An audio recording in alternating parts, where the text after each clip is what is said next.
Today, we are going to visit one of the most extraordinary places humanity has ever created. A place that continuously orbits the Earth at a speed of over 27,000 kilometers per hour. A place where people eat, work, sleep, and spend entire months hundreds of kilometers above the surface of the planet. Tonight's story belongs to the International Space Station, known as the ISS. Every 90 minutes, the ISS completes one full orbit around the Earth. The astronauts on board witness 16 sunrises and 16 sunsets in a single day. From the station's windows, they can observe illuminated cities, storms over oceans, the northern lights, and vast deserts. Although the station feels modern and futuristic, its story began long before the first module was ever launched into space. The idea of long-term life in space fascinated scientists as far back as the first half of the 20th century. In an era when humans had not yet even ventured into space, the first proposals for orbital stations were already emerging. Some engineers and writers imagined enormous circular structures orbiting the Earth, serving as laboratories or transit stations for journeys to the moon. After the Second World War, the space race between the United States and the Soviet Union began. Both superpowers invested enormous amounts of money into the development of rockets and space programs. In 1957, the Soviet Union launched Sputnik 1, the first artificial satellite in history. A few years later, Yuri Gagarin became the first human in space.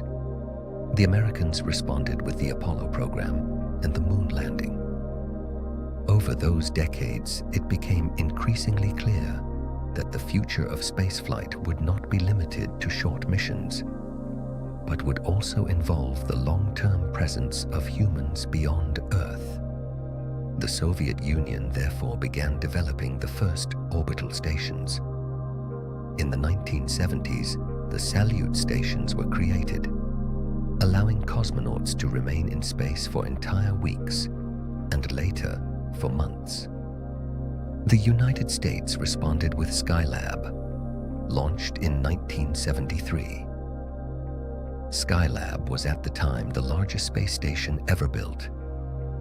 Astronauts conducted experiments there, observed the sun, and studied the effects of long-duration spaceflight on the human body. Although Skylab operated for only a few years, it provided scientists with invaluable experience. In the 1980s, the Soviet Union continued with the development of the Mir station.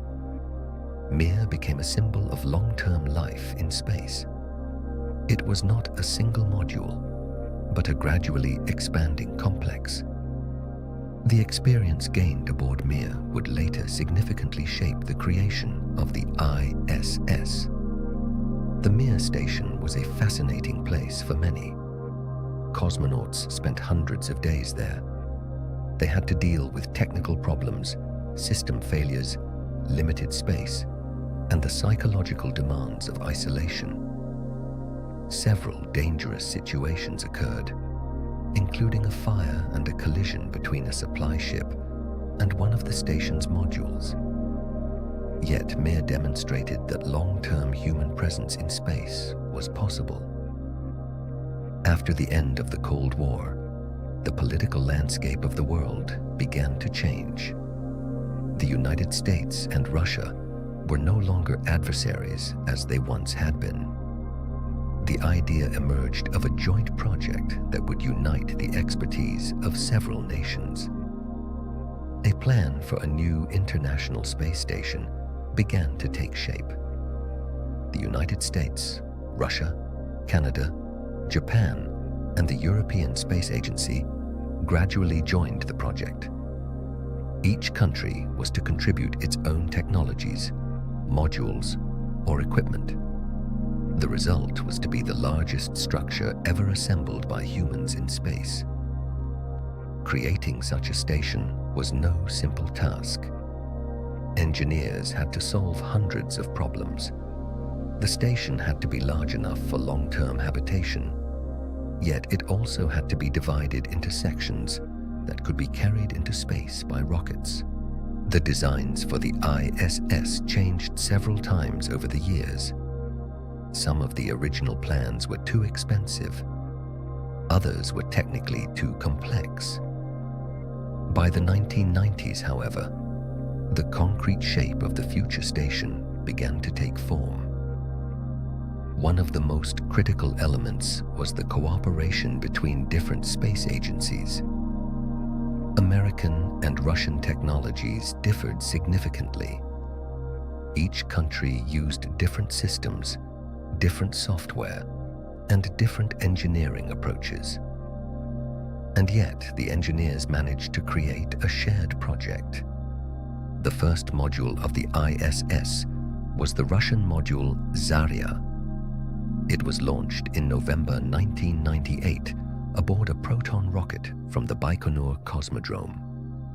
Zarya served as a power source and also provided basic control of the station. Just a few weeks later, the American Space Shuttle Endeavour launched with the Unity module. Astronauts docked the two modules together in space. This moment is often regarded as the true beginning of the International Space Station. In the years that followed, construction of the station continued almost without interruption. American space shuttles and Russian rockets made regular flights. Each mission brought a new module, equipment, or solar panels. The construction of the ISS was one of the most complex engineering projects in human history. Unlike ordinary construction on Earth, astronauts had to work in a vacuum and in zero gravity. Some parts of the structure were larger than a bus, yet they had to be precisely connected to the other modules. Astronauts often spent long hours outside the station during what are known as EVA spacewalks. Wearing spacesuits, they worked in open space, installing new components. Every movement had to be carefully planned. A single mistake could mean serious danger. In space, there is no air and no protection against extreme temperatures. On one side of the station, temperatures could exceed 100 degrees Celsius, while on the other side, they could drop far below zero. This is why the ISS required a complex system of cooling and insulation. One of the most distinctive features of the station are its enormous solar panels. These supply power to all systems on board. When fully extended, the ISS has a wingspan greater than that of a large commercial aircraft. Another important module was the American laboratory module Destiny. Astronauts conduct scientific experiments here under microgravity conditions. Thanks to the ISS, scientists have been able to study cell growth, the behavior of liquids, and the effects of the space environment on the human body. The European Space Agency contributed the Columbus module. Japan sent its own laboratory module, Kibo. Canada provided the famous Canadarm2 robotic arm, which assists in maneuvering cargo and modules. One of the most well-known places on the ISS became the Cupola module, added later. It features large windows that allow astronauts to observe the Earth below. Many astronauts have described the view from the cupola as one of the most profound experiences of their lives. During the construction of the station, engineers also had to overcome many technical complications. Some parts were delayed. Others had to be redesigned. The Space Shuttle Columbia disaster in 2003 also significantly restricted shuttle flights for a period of time. When Columbia broke apart upon re-entry into the atmosphere, all 7 astronauts on board perished.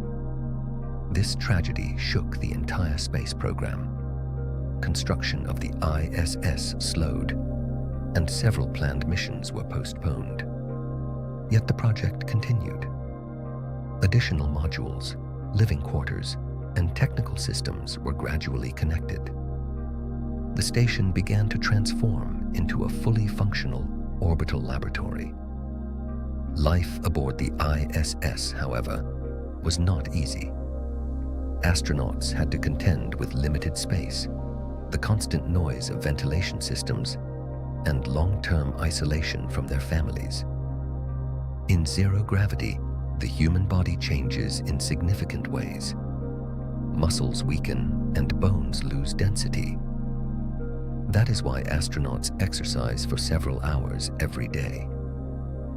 On board the ISS, the recycling of water and air is also critically important. The station must function almost as a closed system. Water is carefully purified and reused. Every kilogram of cargo transported into space costs an enormous amount of money. Astronauts sleep in small sleeping cabins, resembling phone booths. In a state of weightlessness, they have no need for a bed. A sleeping bag is simply attached to the wall. Food on the ISS is specially prepared for life in space. Some items are dehydrated, others are vacuum-packed. Crumbs could damage equipment because in microgravity they float freely through the air. The daily operation of the station requires constant maintenance. Astronauts check filters, repair systems, and conduct experiments. Yet many of them still find time to photograph the Earth below. Photographs taken from the ISS often show our planet in a completely different light. From space, the borders between countries are invisible. Instead, one sees oceans, mountain ranges, deserts, and vast expanses of illuminated cities. The ISS orbits at an altitude of approximately 400 kilometers above the Earth. While that may seem far away, in cosmic terms, it is actually very close. Astronauts can still make out details on the planet's surface, and under good conditions, the ISS can be seen from Earth with the naked eye as a bright, moving point of light in the sky. The station must regularly adjust its orbit. The Earth's atmosphere extends even to these altitudes and gradually slows the ISS down. Without periodic corrections, the station would eventually descend and burn up in the atmosphere. Over the years, the ISS has become a symbol of international cooperation. Thousands of people from many different countries have worked on its construction and operation. Although political relations between nations often change, for a long time, the station remained a place of shared research. Astronauts from many countries around the world have lived aboard the ISS. Some spent just a few weeks there, others nearly an entire year. Each of them experienced the extraordinary sensation of life beyond the Earth. Some astronauts described how, after a certain period, they grew so accustomed to weightlessness that it began to feel perfectly natural. Returning to Earth was then a strange experience. After months in space, feeling gravity again was profoundly challenging. Throughout the construction of the ISS, technology was constantly improving. Newer modules were more efficient and more comfortable.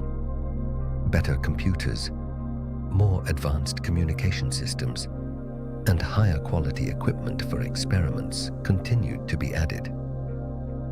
Although the ISS is a massive structure, its interior often feels cramped. The walls are covered with cables, panels, and equipment. Most of the available space is used as efficiently as possible. One of the most important milestones was the attachment of additional large solar panels and trusses. which allowed the station to generate enough energy for all its laboratories and systems. During some missions, astronauts also had to deal with unexpected problems. Air leaks appeared, cooling systems failed, gyroscopes stabilizing the station malfunctioned. Yet the crew was usually able to manage the situation. The ISS gradually became the most expensive construction project in the history of humanity. The costs of its development, construction, and operation reached hundreds of billions of dollars. Critics argued that this money could have been used differently. Supporters, on the other hand, pointed to its scientific contributions and technological advances. Without the ISS, many technologies used in the modern space industry would likely not exist today. The station has provided an enormous body of knowledge about the long-term presence of humans in space. It is precisely this knowledge that will be essential for future missions to the Moon or Mars. Through the ISS, astronauts are learning how to manage isolation, limited space, and technical challenges far from Earth. By the turn of the millennium, the ISS was permanently inhabited. Crews rotated on a regular basis, and the station began functioning as a continuously active laboratory. Each new module brought new possibilities. Some sections served scientific experiments. Others served as living quarters for the crew or storage for supplies. The station continued to change and expand. From its original few modules, a vast complex of interconnected sections gradually emerged.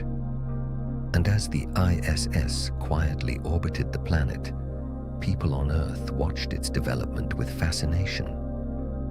For many, it represented a symbol of human ingenuity. For others, it was a reminder that cooperation between nations can lead to extraordinary achievements. In the years ahead, the station would experience new missions, record-breaking astronaut stays, and the arrival of private space companies.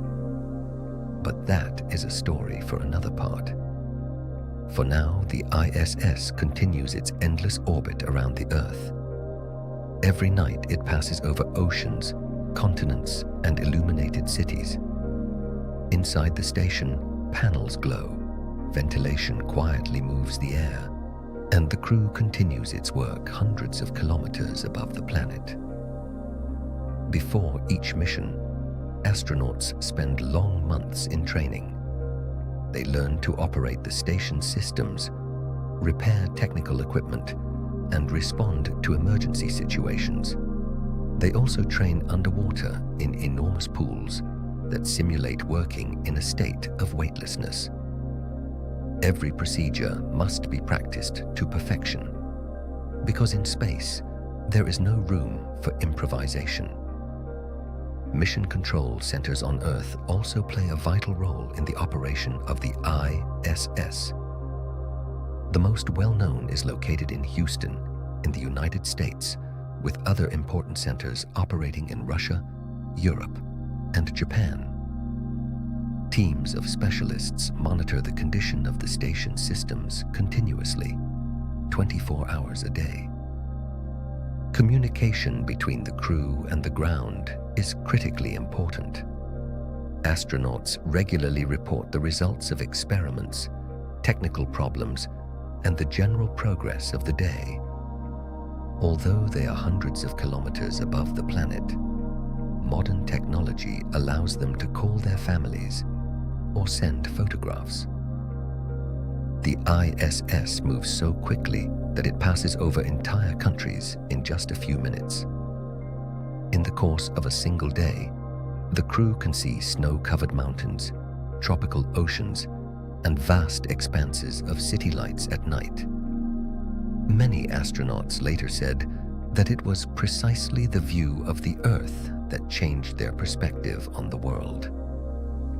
Privacy aboard the station is extremely limited. The crew spends practically the entire day together in an enclosed space. It is therefore essential that astronauts be capable of working together and managing psychological stress. Space agencies carefully select people who are able to function effectively over long periods in an isolated environment. During the construction of the ISS, thousands of individual components were sent into space. Every cable, bolt, and panel had to be designed to withstand the extreme conditions of the cosmos. The materials used on the ISS must resist radiation, sharp temperature fluctuations, and tiny particles traveling at high speed. Micrometeoroids pose a real threat to the station. Even a very small particle can damage the surface of a module when traveling at high speed. That is why certain sections of the ISS are protected by special layers of shielding material.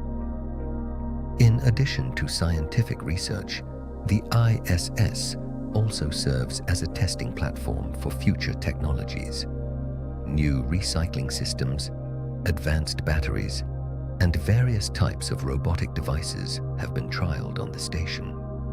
Some of the insights gained in space have later found applications here on Earth. When astronauts finish the working portion of their day, they sometimes have time to observe the Earth from the station's windows. Many of them developed a fondness for watching large cities at night or observing storms over the oceans. Some of the photographs taken from the ISS have become famous around the world. Although the ISS feels very modern, its operation requires constant maintenance. Filters must be changed regularly, systems must be checked, and certain components must be repaired. The station is, in essence, a perpetually functioning laboratory and home at the same time. And while people on Earth carry on with their everyday lives, the ISS continues its quiet orbit above the planet. Every 90 minutes, it completes another revolution and continues its journey above oceans, continents, and the nightlights of cities. Inside the station, everyday life was slowly beginning to take shape, a life that, over the years ahead, would transform the ISS from a technical project into a true orbital home for humanity. The first long-duration crew arrived at the International Space Station in November of the year 2000. From that moment on, the ISS became, for the first time, a place where people truly lived day after day. Expedition 1 consisted of William Shepard, Sergei Krikalev, and Yuri Gidzenko. They arrived aboard a Soyuz spacecraft and began preparing the ISS for long-term operations. At that time, the station did not yet look like the modern orbital base familiar from today's photographs. Many sections were still missing. Some systems were provisional, and there was very little space inside. The first inhabitants of the ISS spent most of their time working. They installed equipment, checked systems, and prepared the station for further expansion. Each day followed a precisely defined schedule. The crew woke according to a time coordinated from mission control centers on Earth. Mornings began with system checks and communication with Houston and other ground stations. The astronauts then continued with scientific experiments, maintenance work, and preparation for upcoming missions. The first months of life on the ISS were physically and psychologically demanding. The crew lived in confined quarters and spent most of the day at work. And yet, many astronauts would later say that their time on the ISS was among the most powerful experiences of their lives. one of the greatest highlights were the views of the Earth below.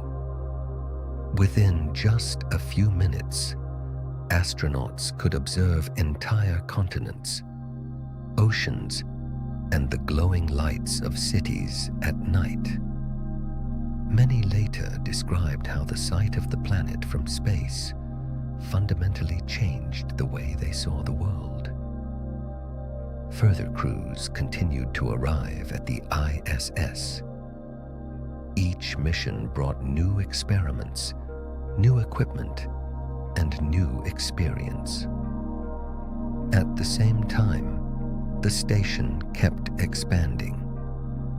Space shuttles regularly delivered new structural components and additional supplies. Crews frequently had to work outside the station during spacewalks into open space.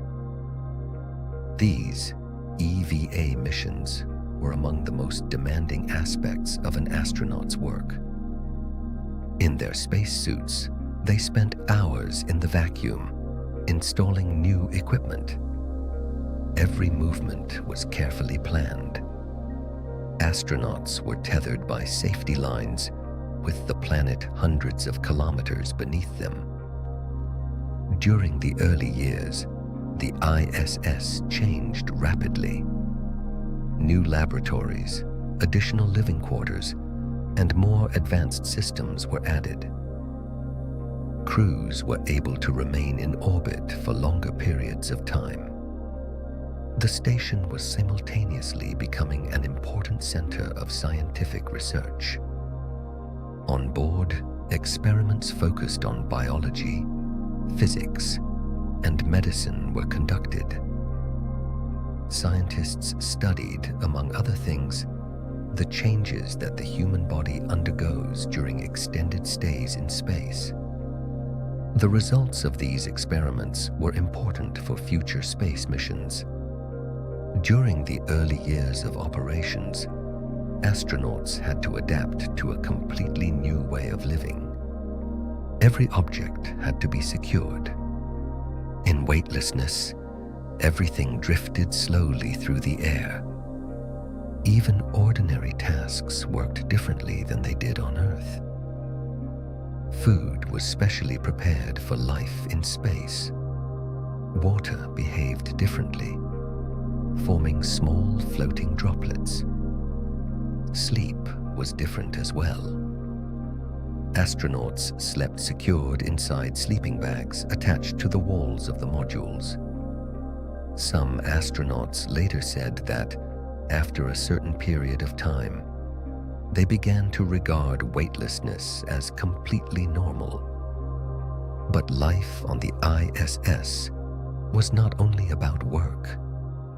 Crews ate together, watched films, and photographed the Earth below. Psychological well-being was critically important during long missions. Many astronauts spoke of feelings of isolation. In orbit, there was no fresh air, no rain, and none of the ordinary sounds of Earth. The crew spent months in an enclosed environment far from their families. Space agencies therefore paid close attention to the psychology of their crews. Over the years, the ISS welcomed astronauts from many countries around the world. Each one brought their own experience and their own perspective on life in space. The station was gradually becoming a symbol of international cooperation. People around the world followed photographs and videos transmitted from orbit. The ISS appeared in documentaries, films, and television programs. The public began paying increasing attention to the daily lives of astronauts. A major turning point came in 2003. The Space Shuttle Columbia broke apart on re-entry into the atmosphere, and all 7 astronauts on board perished. The disaster shook the entire space program. Shuttle flights were grounded for a long period. The operation of the ISS was significantly complicated. Several planned missions had to be postponed, and the crew was temporarily reduced in size. Transportation of astronauts and supplies was maintained primarily by the Russian Soyuz and Progress spacecraft. Despite this, the station continued to operate. Astronauts carried on with their experiments and kept the ISS systems running. Once shuttle flights resumed, the expansion of the station continued. New laboratories, additional equipment, and more advanced technologies were added. One of the most iconic locations on the ISS was the cupola module. Astronauts often spent their free moments there, gazing at the Earth far below. Nighttime views of illuminated cities or storms raging over the oceans were among the most profound experiences of a stay on the ISS. Many astronauts said the cupola was their favorite place on the station. Over the years, hundreds of experiments took place aboard the ISS. Scientists studied the growth of plants, the behavior of fluids, and changes in the human body. Some experiments were designed to help prepare future missions to Mars. The station became an important stepping stone toward the long-term presence of humans beyond Earth. New technologies were also tested on the ISS. Space agencies used the station to evaluate recycling systems, communication equipment, and new materials. These experiences were essential for the future of spaceflight. The daily life of astronauts followed a firm routine. Exercise took up a large portion of each day. Without regular physical activity, the human body weakens rapidly in microgravity. The ISS was therefore equipped with specialized devices, enabling running, strength training, and cycling. The crew also communicated regularly with Earth. Astronauts could call their families or send photographs. And yet many of them spoke of a peculiar sense of separation. In space, there were none of the familiar sounds of cities, trees, or wind. Inside the station, the only constant sound was the hum of technical systems. Astronauts gradually grew accustomed to this sound. Some even said that after returning to Earth, silence felt strange. Over the years, the ISS faced a number of technical problems. Minor air leaks appeared, cooling systems failed, and electrical issues arose. The crew had to carry out repairs on a regular basis. In some cases, situations had to be resolved very quickly. Astronauts were trained for emergency scenarios, including fire and decompression. At the same time, increasing amounts of space debris were accumulating in orbit around the Earth. The station had to adjust its trajectory on several occasions to avoid potentially dangerous objects. Even a small piece of metal could damage the station's surface when traveling at high speed. Nevertheless, the majority of days on the ISS passed peacefully. The crew worked according to schedule, and the station continued its orbit around the planet. The broader landscape of space exploration was also beginning to change. Private companies were entering the space industry, The most significant change came with the emergence of SpaceX.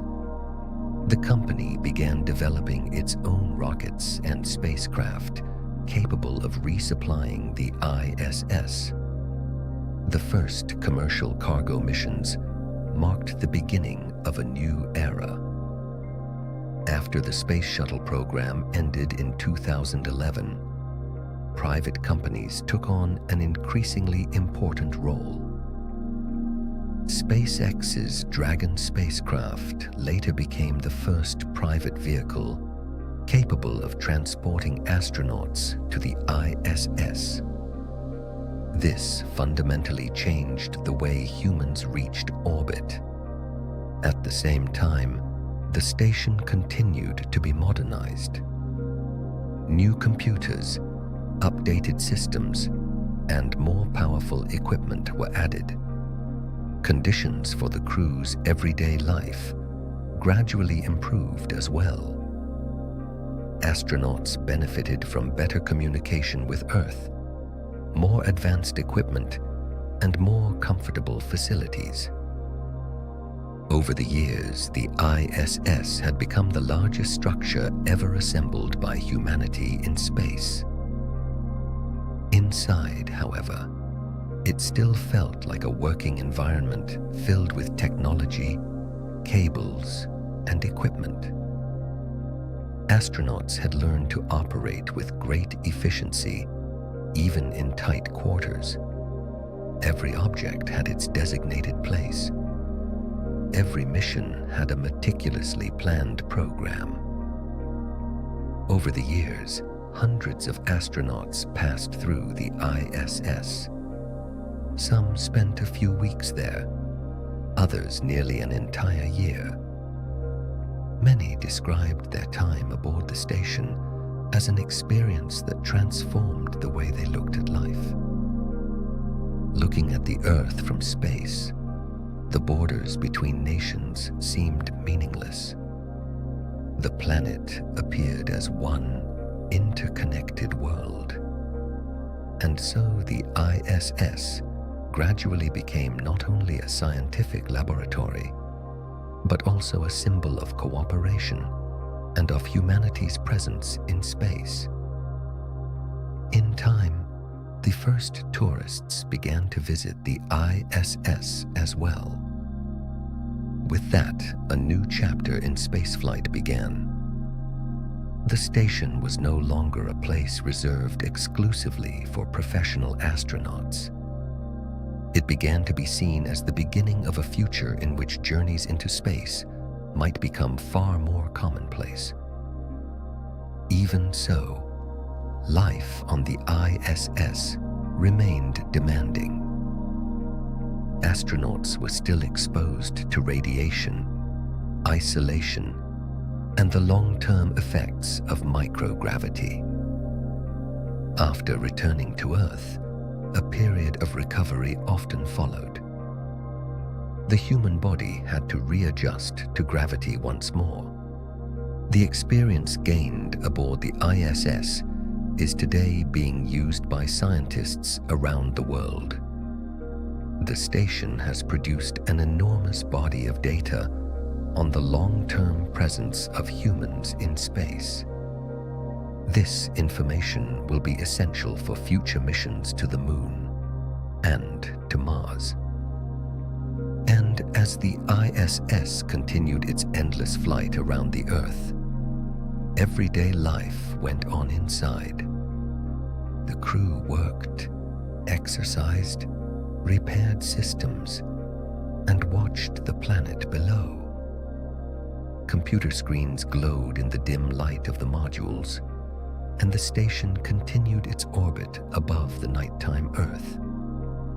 New crews arrived and departed. Experiments continued, and the ISS carried on as humanity's orbital home. The station had by now completed thousands upon thousands of orbits around the Earth. Above oceans, continents, and nighttime cities, it continued its quiet journey through space. During extended missions, astronauts had to learn to function in an environment where privacy was virtually non-existent. The crew shared small spaces and spent most of their time together. Each crew member had their own duties and area of specialization. Some focused more on experiments, others on technical maintenance or communication with mission control centers. Mission commanders bore great responsibility for the running of the entire station. They had to manage both the day-to-day operations and any potential emergency situations. During some expeditions, technical complications arose that required rapid responses from the crew. Astronauts repaired cooling systems, replaced damaged components, or resolved communication issues. Some repairs took place during spacewalks into open space. These EVA missions were physically extremely demanding. The spacesuits were heavy, and working in a vacuum required maximum concentration.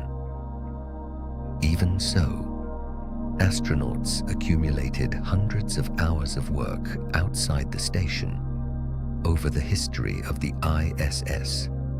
Spacewalks were among the most iconic moments of space missions. Beneath the astronauts was the Earth, and around them, the absolute darkness of space. Many astronauts later said that these were moments they would never forget. The station also continued to grow as an important center of scientific research. Scientists from many countries worked aboard the ISS. The results of experiments were shared among various space agencies. The station thus functioned as a shared project of several nations. Over the years, new methods of growing plants were also tested on the ISS. Scientists wanted to find out whether it would be possible, in the future, to grow food during long space missions. Some experiments also focused on the recycling of water and air. Long-duration missions to Mars will require very efficient life support systems. The ISS served as an ideal testing environment. The crew had to learn to conserve every resource. In space, it is not possible to simply open a window or restock supplies. Every resupply mission was carefully planned. Spacecraft from various countries made their way to orbit. Russian Progress vehicles, American space shuttles, and later private Dragon spacecraft regularly delivered food, equipment, and experiments. The arrival of resupply ships was an important event for the crew. Astronauts received new supplies and personal packages from home. These small things helped maintain psychological well-being during long missions. Crews often developed their own routines. Some astronauts enjoyed photographing the Earth. Others read or listened to music.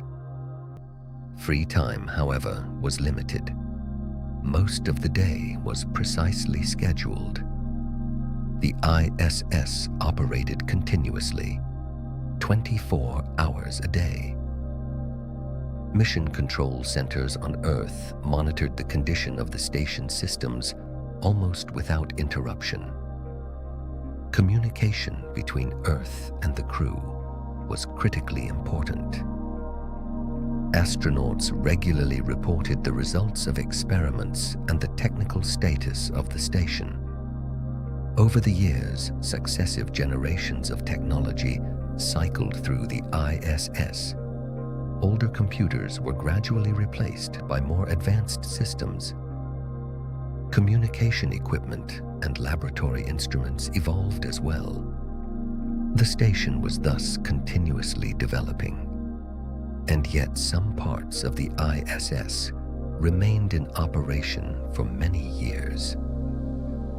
Maintenance was therefore an essential part of daily work. Astronauts regularly checked systems and prepared equipment for upcoming missions. During long-duration stays, the health of the crew was also closely monitored. Doctors on Earth analyzed both the physical and psychological condition of the astronauts. Extended time in microgravity has a significant effect on the human body. Muscles weaken and bone density decreases. Regular exercise was therefore absolutely essential. The ISS was equipped with specialized exercise systems that allowed astronauts to simulate resistance and physical load. Without them, the return to Earth would have been far more difficult. Many astronauts described the first days after returning as very challenging. The body had to readjust to gravity. Some had trouble with balance or simply walking. Even so, the vast majority of astronauts agreed that the experience of the ISS was worth it. Living in orbit allowed them to see the Earth in an entirely different way. Many spoke of a feeling of connection to all of humanity. From space, neither conflicts nor borders were visible. There was only the planet, surrounded by the darkness of space. Meanwhile, the ISS continued to gain recognition around the world. Photographs from the cupola and videos of astronauts were watched by millions of people. The station inspired new generations of people interested in science and space exploration. Many children began dreaming that one day they too might travel into space. The ISS also demonstrated just how complex long-term life beyond Earth truly is. Every system had to function reliably. Even minor technical problems could lead to serious complications. The crew therefore continuously monitored the condition of the station. Safety was always the first priority. Astronauts regularly practiced emergency procedures. They had to be prepared for fire, atmospheric leaks, or other technical failures. Fortunately, the vast majority of missions passed without any serious incidents. The ISS continued its operations year after year. New crews arrived, older ones departed, and everyday life in orbit carried on. The station gradually transformed into a symbol of the continuous human presence in space. And while ordinary life continued below on Earth, the ISS kept orbiting the planet. Above oceans, continents, and illuminated cities, it continued its quiet journey through space. During some expeditions, astronauts began filming ordinary moments of everyday life aboard the ISS.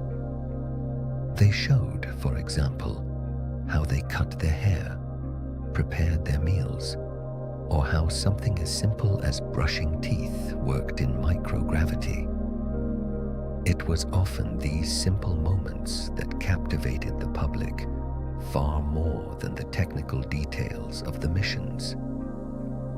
People on Earth were able, for the first time, to see what life truly looked like hundreds of kilometers above the planet. Astronauts also regularly answered questions from students in different countries. Live connections between schools and the ISS became a regular feature of some missions. children could ask astronauts questions directly from their classrooms.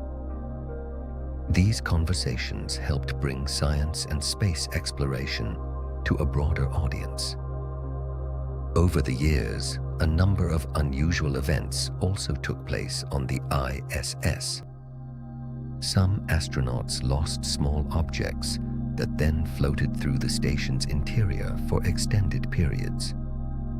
At other times, the crew had to deal with unexpected technical complications during experiments. Life in orbit was never entirely predictable. The station also continued to function as a place of international cooperation. On a single mission, astronauts from several different countries might work side by side.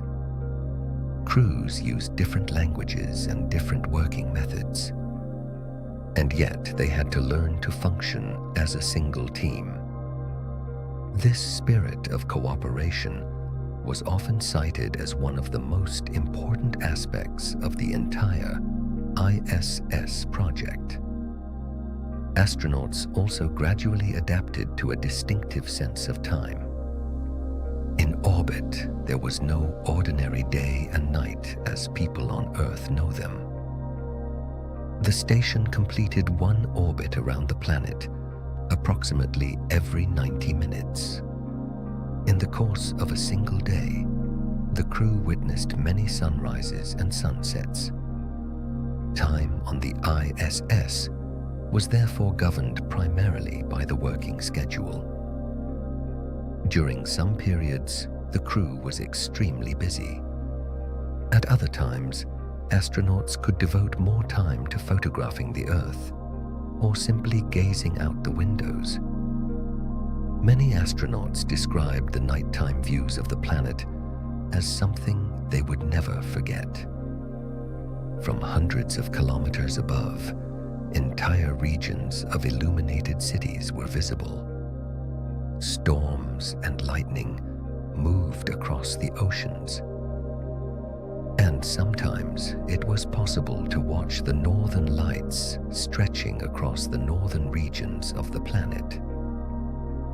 These views became one of the defining images of life aboard the ISS. Over the years, the station inspired millions of people around the world. Photographs and videos from orbit helped people imagine life in space far more vividly than ever before. The ISS also demonstrated just how complex it is to sustain long-term human life beyond Earth. Every system had to operate reliably. Every experiment required precise preparation, and every crew had to manage not only the technical demands of the work, but also the psychological challenges of long-duration missions. And yet, the station continued to operate year after year. After years of uninterrupted operation, the story of the International Space Station has moved into the present. This part is no longer about its origins, its construction, or its early years of service.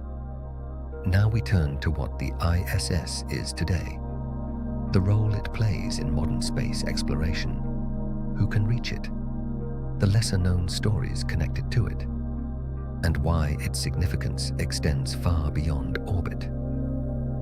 The ISS of today is a place that has long since ceased to be a symbol of government space programs alone. It has become part of a new era, one in which private companies, commercial missions, and paying visitors are all part of the picture. What once seemed like a distant vision of the future has gradually begun to take shape as reality. Tourism on the ISS is not tourism in the conventional sense. It is not a hotel, a vacation, or a comfortable journey. A private visitor must undergo training, medical preparation, and adapt to the strict rules of living aboard an orbital station. And yet, several people have already paid enormous sums for the chance to spend a few days beyond Earth. These visitors are not ordinary tourists with a camera in hand. They must learn basic safety procedures, how to move in weightlessness, how to handle equipment, and how to behave in an environment where every mistake can create a problem. Even a brief visit to the ISS demands preparation, discipline, and deep respect for the station's environment. Private missions have changed the way the public sees the ISS. The station was no longer a closed place reserved for professional astronauts. It began to represent a transition from the old era of government programs to the new era of commercial spaceflight. It was here that it first became clear that the future of space would not belong to government agencies alone. The significance of today's ISS therefore goes beyond science. The station also serves as a testing ground for future commercial orbital stations. Companies planning their own space modules or private stations are watching the lessons of the ISS very closely. Every successful commercial stay helps pave the way for the next step. Today, the ISS is also a place where cooperation between government agencies and the private sector is being tested in practice. This matters enormously for the future of space, because the next generation of orbital projects will likely not operate the way the ISS does. They will blend government research, commercial services, tourism, and industrial use in new combinations. The number of people who have actually visited the ISS cannot be compared to any landmark on Earth. The circle of people who have stood aboard the station is extraordinarily small, and it is precisely that smallness which makes it so exceptional. Every person who has crossed its threshold has joined a very narrow group of individuals who have experienced life beyond the planet. At the same time, the station has an enormous indirect audience. Millions of people follow it through photographs, videos, live broadcasts, or by watching the evening sky. For many, the ISS is the only human-inhabited place in space they might ever glimpse with their own eyes. A bright, moving point of light crossing the horizon. The role of the ISS today is therefore twofold. On one hand, it remains a practical workplace in orbit. On the other, it has become a public symbol of the fact that humans are no longer entirely bound to the surface of the Earth. It is not a science fiction idea, but a real object that passes over different parts of the planet every single night. As the years go by, the question of what happens when the ISS ends its service is being asked more and more. The station cannot operate forever. Some of its components are aging. Maintenance is becoming ever more demanding, and the future is gradually shifting toward new projects. Yet the ISS still holds extraordinary importance today because it serves as a bridge between the past and the next generation of orbital stations. The planned end of the ISS is not a simple matter. A structure of this size cannot simply be left in orbit uncontrolled. One day, its orbit will have to be safely lowered, and it will be guided in a controlled manner back into the atmosphere. This process must be meticulously planned so that the station's remains come down in a remote area of the ocean. Current plans generally envision the ISS operating until around 2030, though the precise timeline may yet change. There is something strange about this image. An object that represented one of humanity's greatest technical achievements for decades will one day end in a controlled descent through the atmosphere. And yet, this is a natural part of any space project. Every station has its beginning, its years of service, and one day, its end.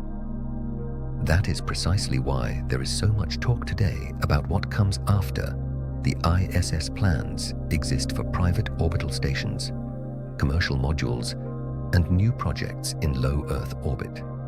The ISS may one day be seen as the first great step toward a more permanent human infrastructure in space. The modern ISS also shows how the public's relationship with space exploration has changed. In earlier years, people followed missions mainly through television news. Today, they can watch short videos from onboard, real-time footage, crew interviews, and educational broadcasts for schools. This has made the station far more accessible to the imagination of ordinary people. Inspiration is also part of the ISS's role today. For students, technicians, engineers, and space enthusiasts, it stands as proof that a long-term project in space is possible. It is not about a single launch or a single famous mission. It is about an entire decade of continuous work, maintenance, planning, and human presence beyond Earth.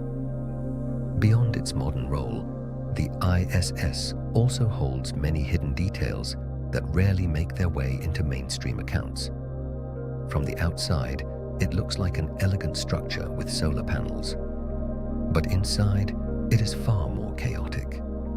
Much of the space is filled with cables, bags, straps, labels, laptops, and technical panels. Some parts of the station look more like a service corridor than a futuristic interior. Not everything inside is smooth, white, and perfectly empty as in the movies. The real ISS is a working environment. It is practical, crowded, and adapted to allow people to function in conditions that do not exist on Earth. A lesser-known detail is that almost every object on the station has its precise location. In an environment without normal gravity, it is not enough to simply set something on a table. Everything must be clipped, secured, or stowed in a way that prevents it from drifting away. Even a small object can float out of sight for a long time and turn up somewhere completely different. Another peculiarity is the sound of the station.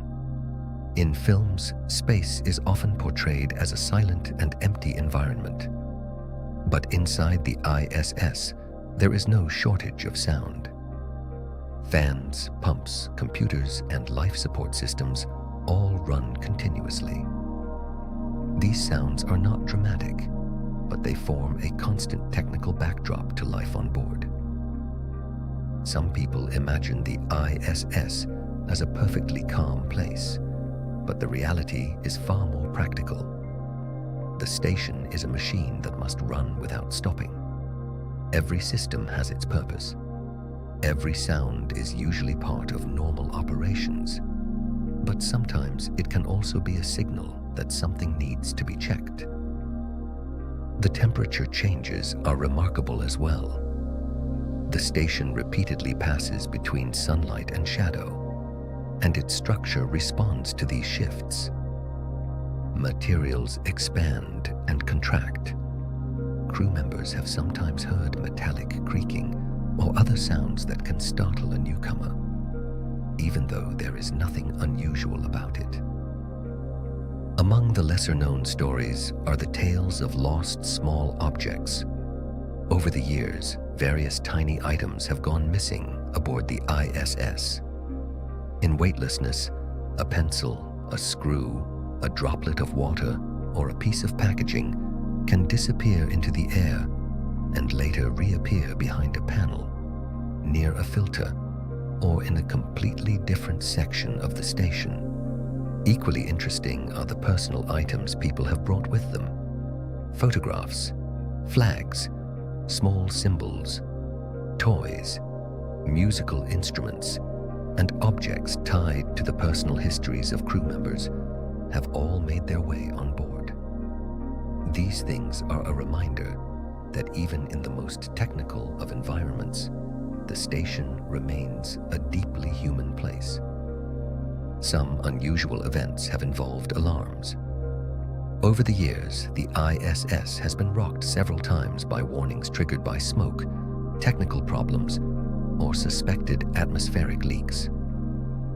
In those moments, the ordinary routine shifts immediately. The crew must follow procedures precisely and quickly, determine whether there is a genuine danger. These moments demonstrate that life on the station is not a romantic idea, but a very precisely managed environment. Calm can give way to a technical situation in a matter of seconds, one that must be resolved without confusion and without panic. One rare detail involves the smell after a spacewalk. After equipment is brought back inside, some people described a distinctive odor, something like hot metal, scorched material, or ozone. It was not the scent of space in any ordinary sense, but traces left on the surface of spacesuits and tools. The station also has spaces that are largely unknown to the general public. Not secret rooms in any dramatic cinematic sense, but technical areas, storage compartments, transition spaces, and places behind panels that cameras rarely see. It is in these spaces that the true operational side of the ISS is most visible. What is also less appreciated is how much work goes into managing objects. On Earth, people rarely notice how much space storage takes up. On the ISS, however, every bag, every tool, and every spare part belongs to a precise system. If something is stored incorrectly, it can cause delays or problems later on. Holidays aboard the station are unusual as well. Christmas, New Year's, and birthdays are celebrated on the ISS differently than they are on Earth. There are no grand parties, just small moments that carry meaning for the crew.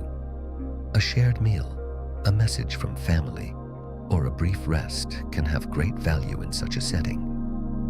The ISS is also a place where the ordinary human sense of space changes fundamentally. On Earth, it is obvious what is the floor, the ceiling, and the wall. On the station, it is not so simple. The interior can be used from all directions. This changes the way people move, work, and store things. The question of privacy is an interesting one as well. The ISS has very few genuinely separate spaces. Personal space is limited, and every crew member must adapt to the others. This requires not only technical discipline, but the ability to function within a small group. Crew members have only very limited personal areas. For rest and sleep, they use small separate cabins that offer at least a degree of privacy. But most of the day unfolds in shared modules where someone else is almost always present. Today's ISS, then, is not simply the well-known station from photographs. It is a complex, aging, and still functioning world in orbit. It is a place where government programs, private missions, future plans, daily operations, and hundreds of small stories all come together. Stories that never make the headlines. Its present role is therefore very significant. It shows what the transition from one great international station to future commercial bases might look like. It shows that space is no longer only the destination of brief historic missions, but an environment where humans are capable of maintaining complex infrastructure over the long term. When the ISS eventually ends its service, its significance will not disappear with it. What will remain is the experience that cannot simply be replaced. What will remain is the history of people who lived beyond Earth, who maintained the station, solved failures, welcomed visitors, and prepared the way for the next generation of space projects. At the end of this story, it is no longer only about technology.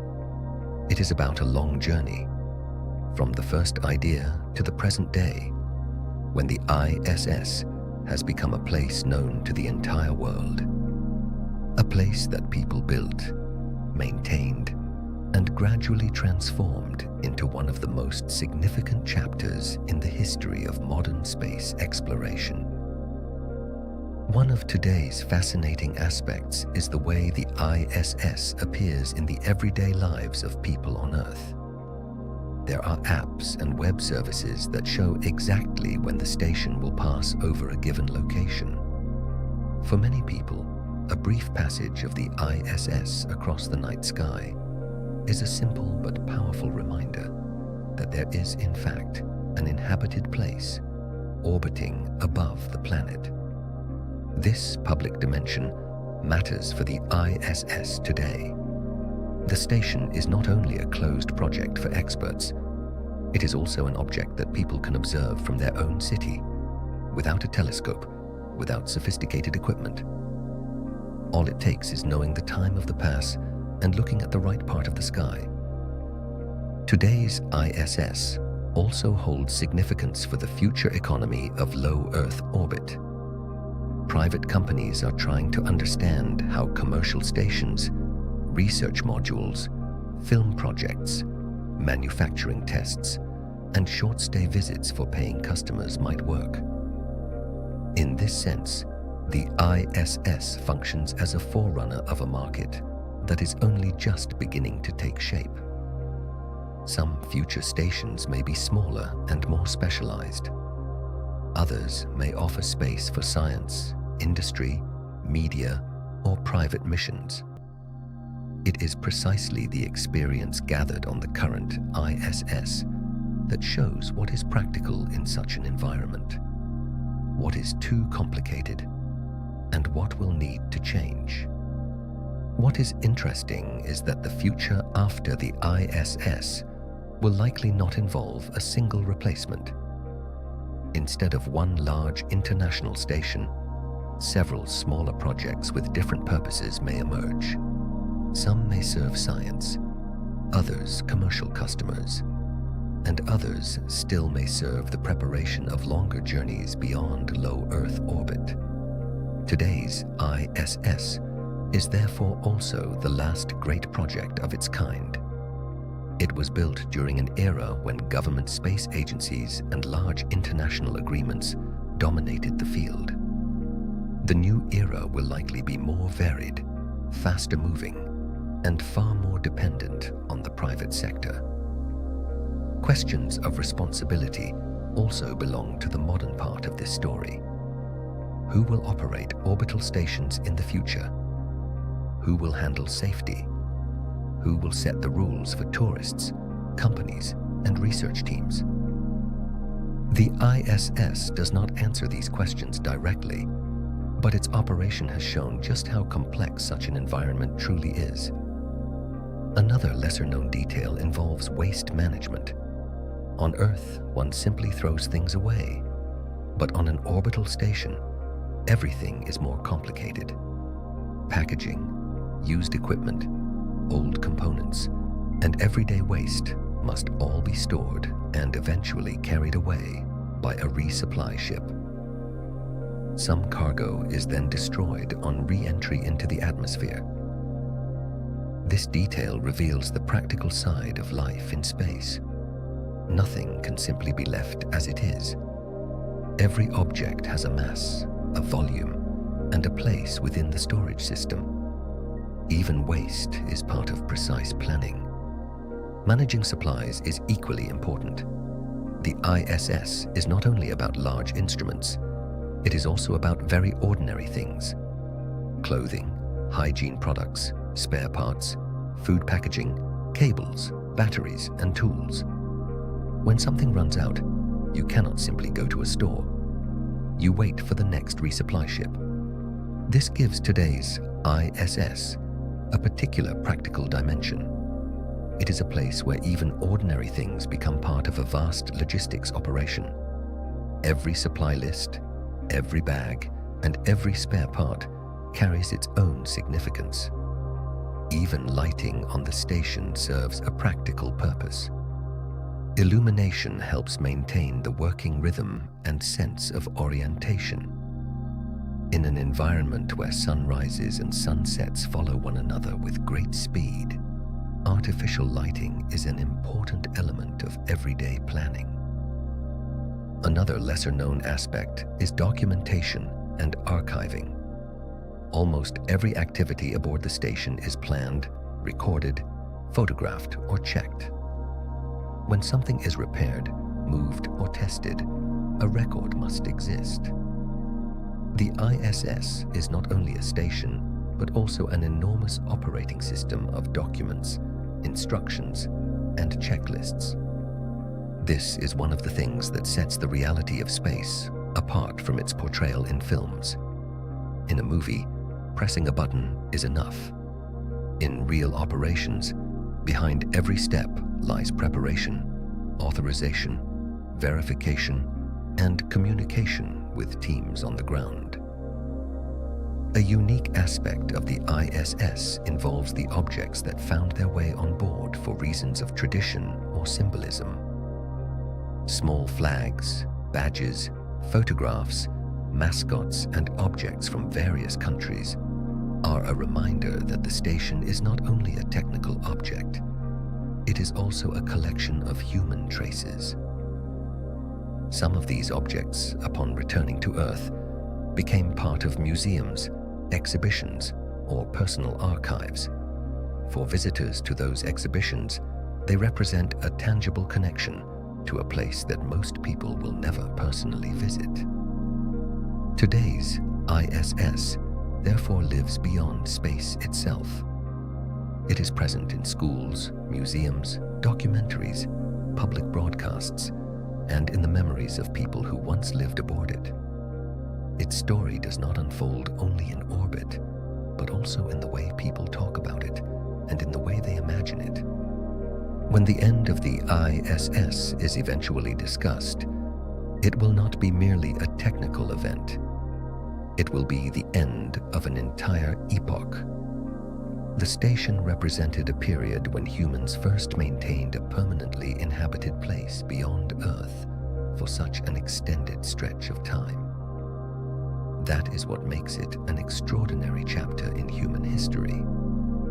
Future stations may be more modern, more comfortable, or more efficient. They may have better systems, new materials, and different ways of operating.